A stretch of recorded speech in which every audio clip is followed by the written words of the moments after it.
नमस्कार, good morning. मी जुईली आणि आपण पाहताय कोकणचं नंबर वन महा चॅनल कोकण सात लाईव्ह. बेटर लिव्हिंगच्या माध्यमातून आपण रोज भेटत असतो, विविध विषयांवर चर्चा करत असतो आणि त्यासोबतच कालच्या दिवसभरातल्या कुठल्या महत्त्वाच्या घडामोडी घेतल्या त्याचा देखील आढावा घेत असतो.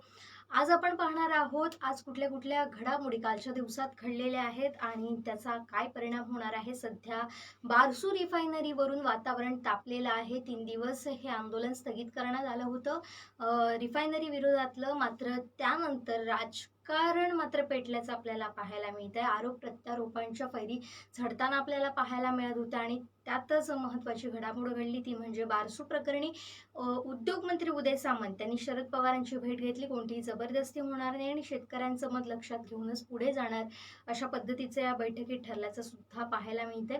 आणि दुसरीकडे केंद्रीय मंत्री नारायण राणेंनी उद्धव ठाकरे, शिवसेना ठाकरे गटाचे प्रमुख उद्धव ठाकरे यांना चॅलेंज दिलं होतं की तुम्ही कोकणात याच, मग आम्ही एकदाचं काही ते होऊन जाऊ देत, अशा प्रकारचं ते आव्हान होतं. आणि कालच्या वज्रमूठ सभेत उद्धव ठाकरे यांनी ते आव्हान स्वीकारल्याचं आपल्याला पाहायला मिळतंय.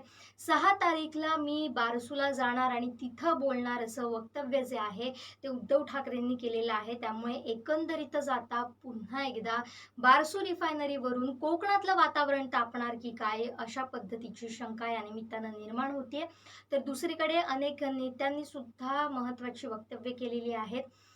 त्याचबरोबर काही लोकांना फोडण्याचं राजकारण करत असल्याचं अजित पवार म्हणाले होते.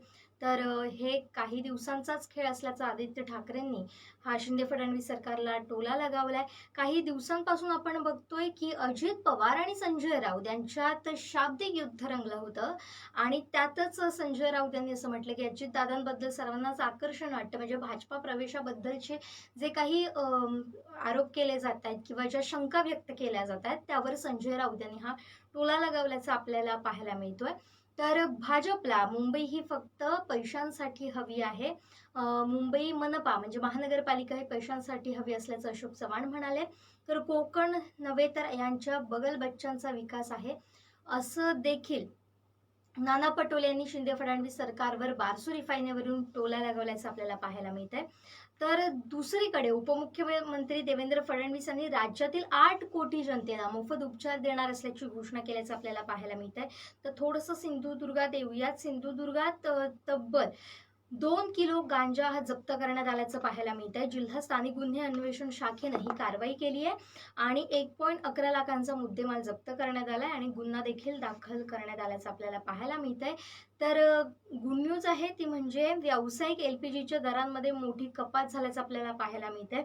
आता हे सिलेंडर 171 रुपयांनी स्वस्त झाल्याचं पाहायला मिळतंय. मात्र हे दर कधीपासून नवीन लागू होणार आहेत हे सुद्धा प्रश्नचिन्ह मात्र कायम आहे. आता येऊया आपण बेटर लिव्हिंगच्या पेजकडे आणि जाणून घेऊयात कुठल्या कुठल्या गोष्टी आपल्या दैनंदिन आयुष्यात आपण वापरू शकतो, त्याचा उपयोग करू शकतो. आणि सुरुवात करूया नक्कीच ज्योतिषशास्त्र वास्तुशास्त्रापासून. तुम्ही कदंबाची फुलं जर तुम्हाला माहिती असतील तर ही फुलं तुमच्या अनेक समस्या दूर करतात असं ज्योतिषशास्त्र सांगतं. चला तर जाणून घेऊयात नेमके काय काय फायदे आहेत त्याचे, काय काय समस्या दूर होतात. तर कदंबाचं फूल अतिशय गुणकारी मानलं जातं. हे फूल श्रीकृष्णाशी संबंधित आहे आणि असं मानलं जातं की श्रीकृष्णाला कदंबाची फुलं खूप आवडतात. पौराणिक कथा धर्मग्रंथानुसार श्रीकृष्ण जेव्हाही गोपींसोबत रास गात असतात तेव्हा हे कदंब वृक्षावर बसून बासरी वाजवत असतं. यमुनेच्या काठावर निधिवनजवळ आजही कदंबाची झाडं आढळतात आणि ज्यांच्या दर्शनासाठी लोक जमतात आणि वृक्षाची या पूजा देखील केली जाते. तर श्रीकृष्णाला हे फूल अर्पण केल्यानं श्रीकृष्ण प्रसन्न होतो आणि कृपा सदैव तुमच्यावर राहते असं देखील सांगितलं जातं. वैदिक ज्योतिषशास्त्रात असं मानलं जातं की कृष्ण मंत्रांसोबत कदंबाची फुलं रोज त्वचेवर लावल्यास त्वचा रोग दूर होतात. पती पत्नीनं मिळून श्रीकृष्ण आणि राधा राणीला कदंबाचं फुल अर्पण केल्यास वैवाहिक जीवन मधुर आणि प्रेमसंबंध सुदृढ होत असल्याचं सुद्धा म्हटलं जातं.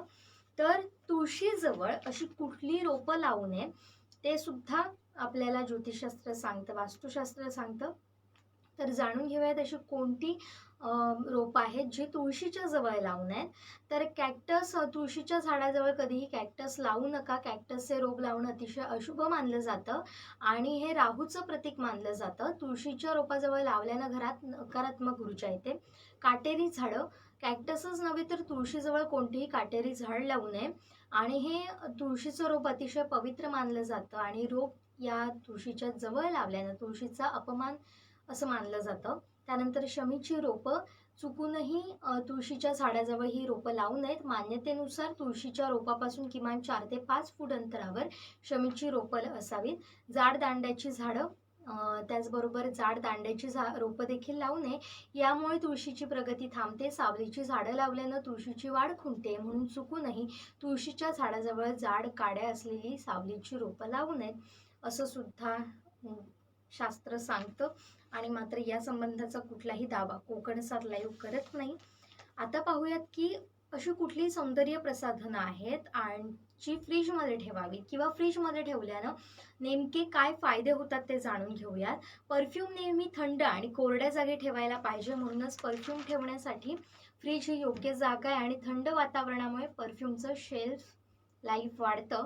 डोळ्यांखालील काही वर्तुळ घालवण्यासाठी आय क्रीम वापरली जातात, ती सुद्धा तुम्ही फ्रीजमध्ये ठेवू शकता.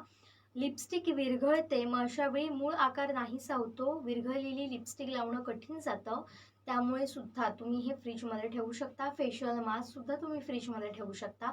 ऑर्गॅनिक मेकअपचा सध्या बोलबाला आहे आणि चांगले परिणाम मिळत असल्यामुळे ही प्रसाधनं महिलांच्या पसंतीस उतरतात. मात्र ऑर्गॅनिक किंवा होममेड प्रसाधनांमध्ये प्रिझर्वेटिव्ह नसतात, म्हणून ती लवकर खराब होतात. हे टाळण्यासाठी ऑर्गॅनिक प्रसाधनं फ्रीजमध्ये ठेवणं गरजेचे आहे.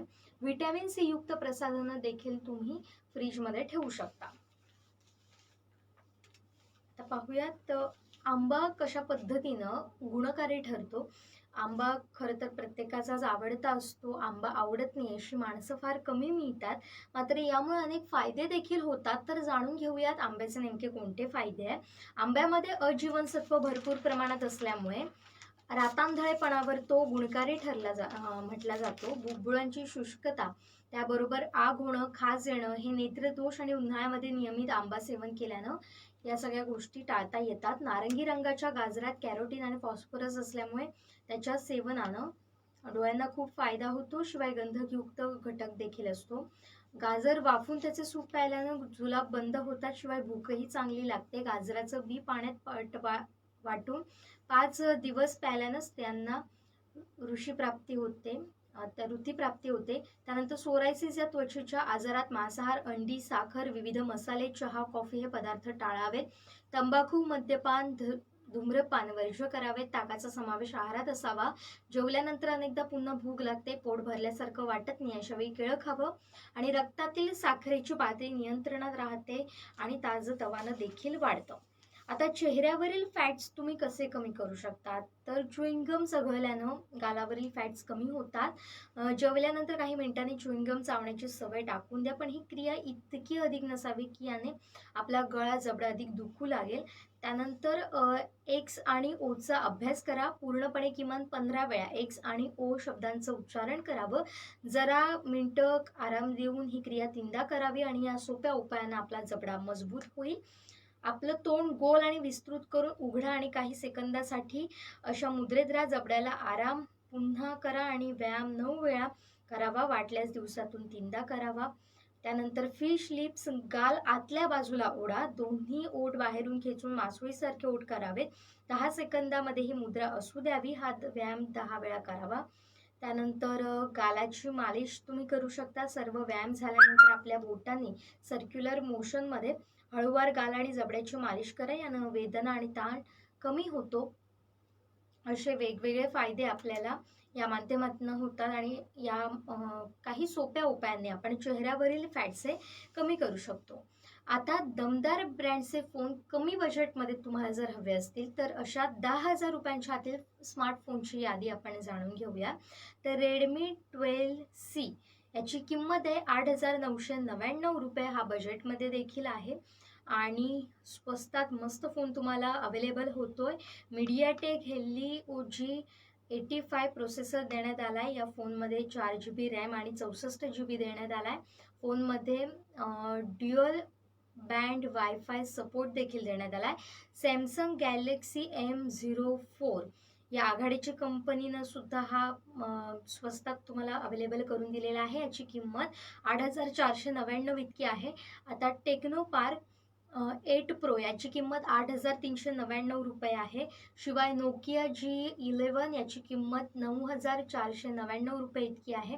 विवो Y15S याची किंमत 9,499 मध्ये तुम्हाला या स्वस्त आणि तुमच्या बजेटमध्ये बसणाऱ्या दमदार ब्रँड्सचे फोन कमी बजेटमध्ये अवेलेबल असल्यानं जर तुम्ही मोबाईल खरेदीच्या विचारात असाल तर या पर्यायांचा देखील तुम्ही नक्की अवलंब करू शकता आणि फोन खरेदी करण्याचा आनंद लुटू शकता.